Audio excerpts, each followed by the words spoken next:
Hello friends, Fairy Dazzle here, and today's story is about friendship.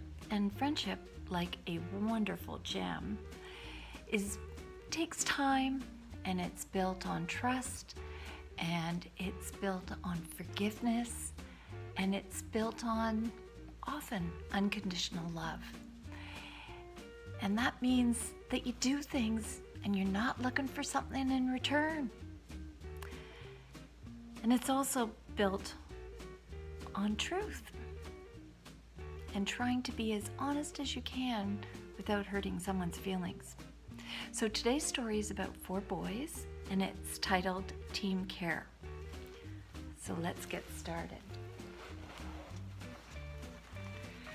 Have you ever wondered what made a great loyal friend? The one who's always there, on whom you can depend. Well, it takes compassion and candid communication, patience, forgiveness, and overall unconditional dedication. In a cozy city near the capital of Canada lived a cluster of 4 close, connecting chums. One sang while 2 played guitars, and 1 kept the beat on the drums. They knew each other since they were young tykes, conquering the local trails in a cycling convoy of bikes. Over the years, they each had an issue or 2, but like a flock of geese, they stuck by each other like a faithful crew. Each of them did test the strength of their friendship cord, always ensuring that if one started to drift, unity would be restored. Through their years of adventures, they collected some inspiring tales, 4 in particularly really convey how courage and character prevailed. Sit back and relax as I share with you the stories of this clan. They might help you solve a problem or create a personal improvement plan. When the boys were 8, they were all in the same class. Charlie, a chattering clown, would always joke around, giving the teacher sass. Everyone had to admit that his humor was spontaneous and funny. As a matter of fact, the teacher even said he could do stand-up and make money. Day after day, Charles got people smiling and chuckling like flipping switches. Unfortunately, it would escalate into a colossal calamity of children on the floor in stitches. Time and time again, the frustrated teacher turned cherry red while the class went berserk. She would command that the chaos immediately stop. Sit down and get to work.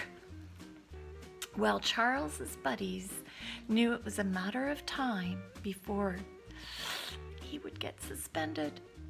They could not watch their friend keep up this comedic circus and get apprehended. So Andrew, Rob, and Ed coached Charles to think before he told a joke, encouraging to watch his timing, show self-control, avoiding anything that might tempt or provoke. It wasn't easy, but with the patient support of Andrew, Rob, and Ed, over time, Charles used his humor lightly, stopping classroom chaos and teacher dread. He became quite the academic, peer trainer, developing skills that were versatile.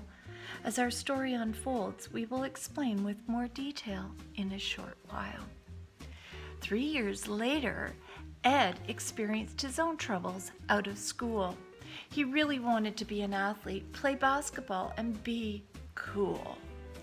The problem was that Ed was like his name, short and quite slight. He struggled to sink a basket no matter how he practiced with all his might. Andrew lived across the street and could see his buddy's frustration. A natural player given his 6-foot height and skill combination. He watched kids walk by, chuckle, shake their heads, and yell, "Give it up! You can't play!" This stirred compassion deep within, and he made a commitment to teach Ed 2 hours a day.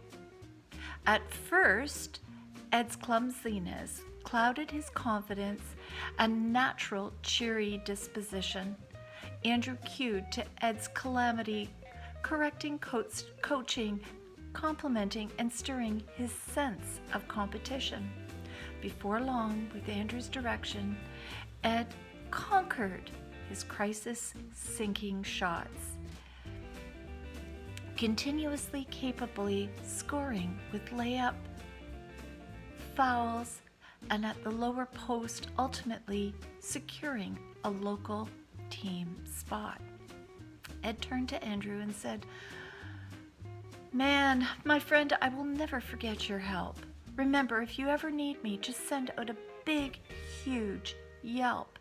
Andrew smiled and said, "I also have one. Teaching you has further developed my own skills. One can't help but improve spending all this time on drills." Rob's story is the next in our tales of friendship and lifelong learning. You see, Rob liked to speak curtly, not filtering his comments or discerning. He would say what was on his mind without any thought of how it might be received. He would speak with what he called honesty quickly before his words could be retrieved. As Rob got to grade 9, his classmates, teachers, family, and friends grew tired of his speaking style. This, coupled with his newfound teenage attitude, caused Rob to project an image that was really pretty hostile. His communication became progressively cutting, cynical, and contrary. His close friends, Ed, Andrew, and Charles, found him nasty and actually rather scary. So one day, without Rob, Charles, Andrew, and Ed, they met. They discussed what they were going to do, as Rob's methods of talking and acting did pose a threat. They did not want to fight or lose their lifelong companion. Their friendship was a long and deep connection as the carrot-colored Grand Canyon. So they decided to sit Rob down the next afternoon following school. They wanted to tell how they felt without being cruel. Charles started, first saying, "Rob, I need to deliver this message to you. Your honesty is refreshing, but the way you speak to me makes me feel blue." Andrew chimed in, "You know, pal, I like that you're clear, like black and white, but then sometimes when you tell me how you feel, it's like you're trying to pick a fight." Ed then spoke, "Rob, I love your passion and that you question what's being said, but sometimes I find you bossy when you speak. Can you make suggestions instead?"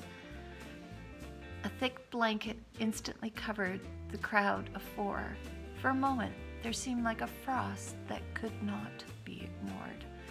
Then Rob spoke up, clearing his throat, looking rather humbled to the core. "Sorry, guys, I guess I need to communicate, as they say, through the back door. You know, I sense that people are not too happy with my attitude and actions. I can see that people seem to be avoiding me and giving me angry reactions. I heard it said that the way we treat other people is like looking in a mirror of truth. What you send out comes back to you in their reactions, like a photo booth." So the 3 amigos did forgive their friend, helping him reform.